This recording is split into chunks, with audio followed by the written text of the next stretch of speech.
makes you absolutely stupidly courageous, you know, and earth is clearly when you're constipated because you know, Cassius has that mean and hungry look, you know, says Julius Caesar. Ophelia is the character that Shakespeare writes about that leaks too much, and in fact she dies by drowning. She's Hamlet's love interest in the castle, but she's you know, just, and then she kills herself by jumping into the moat. It's actually, you know, the castle is right there. Depressing country, you know, actually, the Danish, and yet every year they elect to be the happiest. That's kind of, I don't think they know what happiness is actually. You know, it looks like New Jersey. You know, that's part of it. Not, I'm familiar with New Jersey, but never made it up to Denmark because the farthest I went up was to Bremerhaven. That's where my car was delivered and where I shipped it from, you know, coming and going.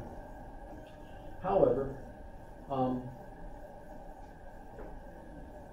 yeah, so part of it, though, I think, was bloodletting was to, you know, assume that if you're ill, one or the other of these elements is, you know, too much there. And what the thought was, if we let blood out in general, kind of bring all of them down, and that'll bring your health back into, you know, kind of a balance. On George Washington's case, it didn't work. The next day, the doctor came again, and considering how important George was, even though they normally wouldn't take out another pan of blood, because he was so important, the doctor took a second pan of blood out of him that second day, and the next day he died probably from lack of blood, I'm guessing. So he never had a chance to fight the pneumonia with his own, you know, you know about that stuff, right, at the time. So, yeah, Empedocles is the one that puts it all together when he created his band, you know, which is quite famous. They didn't have electric guitars, but, you know, they had. Well, they didn't really like the idea of playing on flutes because that seemed too gay. It's just true. Democritus is kind of famous, which, you know, the atoms. Remember that atom means uncuttable. So we get a history, thanks to Aristotle, of these individuals in this text.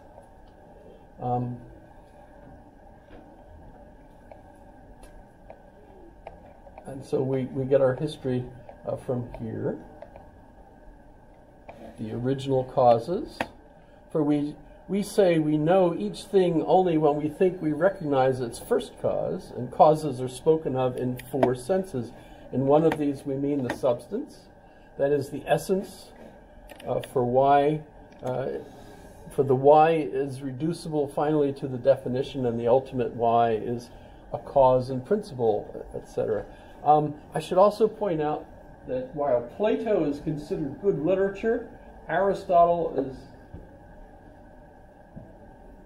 difficult. Nobody treats Aristotle as good literature.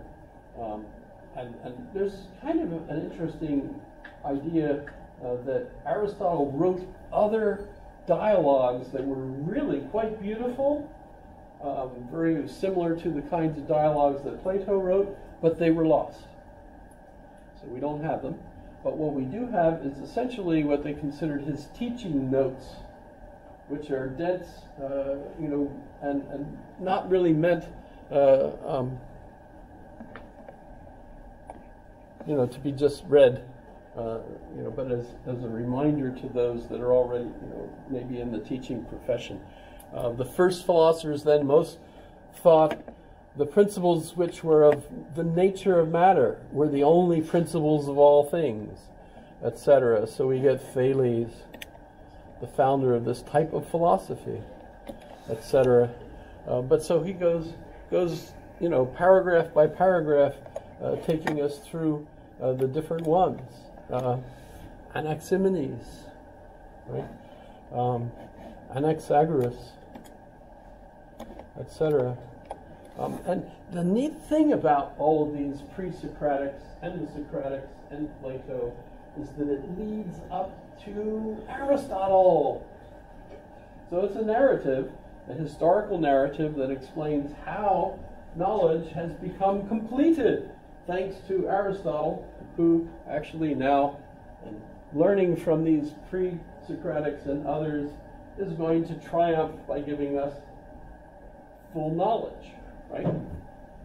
And so how does this knowledge actually work? Well, we've already talked about the 10 categories that everything must have, but we also have categories, and we call it that because in Greek it's categoriae, that's what he calls them, right?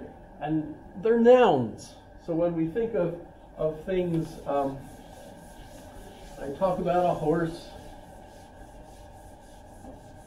If I talk about a horse, let's say be more specific. I'll talk about a female horse, which we happen to call a mare, right? I spelled that right? Female horse, mare.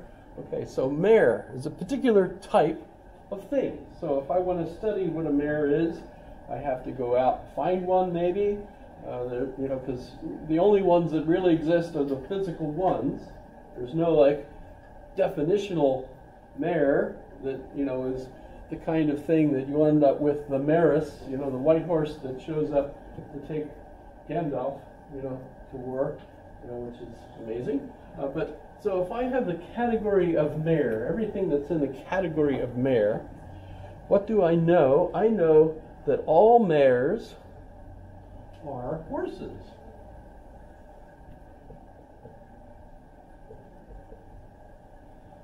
They're horses. And all horses are in another category called grazing animals, maybe. Animal means animation. That's actually from the Latin. Zoon is the word for animal in Greek, which gives us zoo, right? Zoo from protozoa. You can think of all the different places in English where we use the Greek words for these things, right? But grazing animals, right? And I can say, well, since all horses are grazing animals and mares are horses, that of course means that all mares are also grazing animals, which is an argument. How so? Well, let's go to the traditional square of opposition.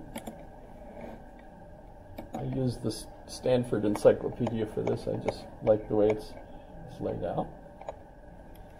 This is where I get to point out what is a true sentence, what is a false sentence. You could say lots of things. You could say, hurrah! That expresses something, but it's neither true nor false. You ask questions. How old are you? Don't answer that. It's probably a FERPA violation. But it's a question. It's neither true nor false. Go shut the door, and then come weep with me. Pass help, pass hope. Sorry, that's my Shakespeare. That's Juliet, when she comes to Friar Lawrence and she's all upset because she's going to have to marry Count Paris, etc. Right? Well, neither of those are actually true or false. Those are imperatives. Imperatives don't have truth value. So what kinds of statements does Aristotle tell us can have? Plato's trying to figure out what is truth. Lots of people talk about what is truth and so on. Even Juliet says, "Oh, Romeo, be true," etc. What does she mean by that? Not what we're talking about at all. But in this case, we have 4 types of statements, Aristotle says, that can be true or false.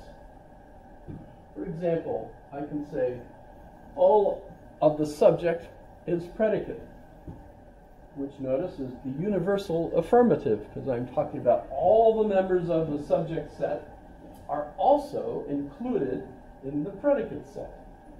So notice all mares are horses, right? That's an example of an A statement, and the A is from a Latin code that means affirmo, and because the A statement and the I statement are both affirmative, affirmo, which is where that comes from. And both the E statement and the O statement are negative, and so that's nego, or I deny, right? And when we're looking at these 4, the top 2 are talking about all the members of the subject set, and so those are universal. When we're looking at the bottom 2, we're talking about the particulars, maybe just one, but at least some, maybe all, I just don't know, are the particulars. So they're the I and the O statements. The particular affirmative, some members of the set are in the predicate set, and the O statement is some members of the subject set are not in the predicate set. So you end up with two different, if you take logic, you get this too, right? But it's important if we're going to understand what Aristotle is doing, that you have certain types of statements that can be true or false. This is still the case, by the way.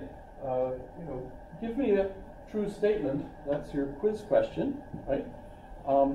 It's funny, you figure by this level of education, everybody would have no trouble coming up with a true statement. But actually, a lot of people do have trouble because they've never thought about it, unless you had logic in, West High School or something, wherever. As an interesting aspect of these 4 types of statements, and that is that anytime someone gives you a statement that is true, say all horses are boring, all horses, I should come up with something even more interesting.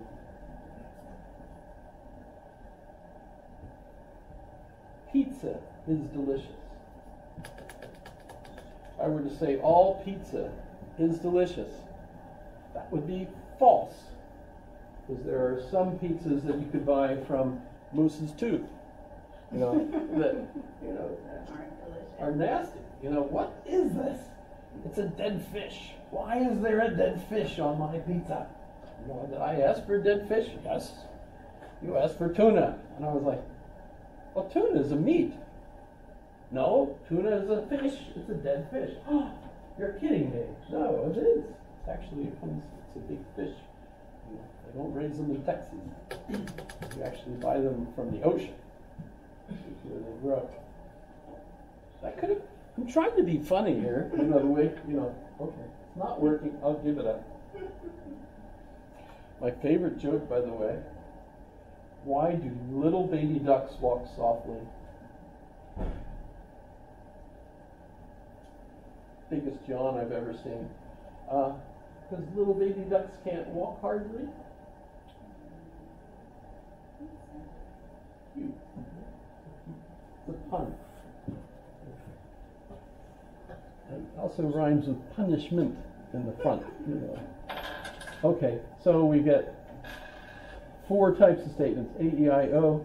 If you're going to give me a true statement, you might have a compound statement, such as the sea is wet and rough. So I can check both of those things. I can go and look, the sea is wet. Yes, it is. And separate statement, the sea is rough. Yes, it is, depending on what you mean by rough. Rough is one of those fuzzy terms, I suppose. But you get the idea. Apply that to all the different things you might say and so on.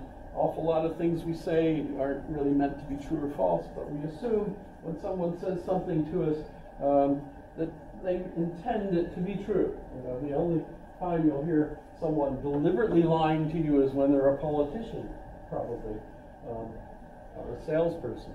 Oh, it'll work under all conditions. You know, okay.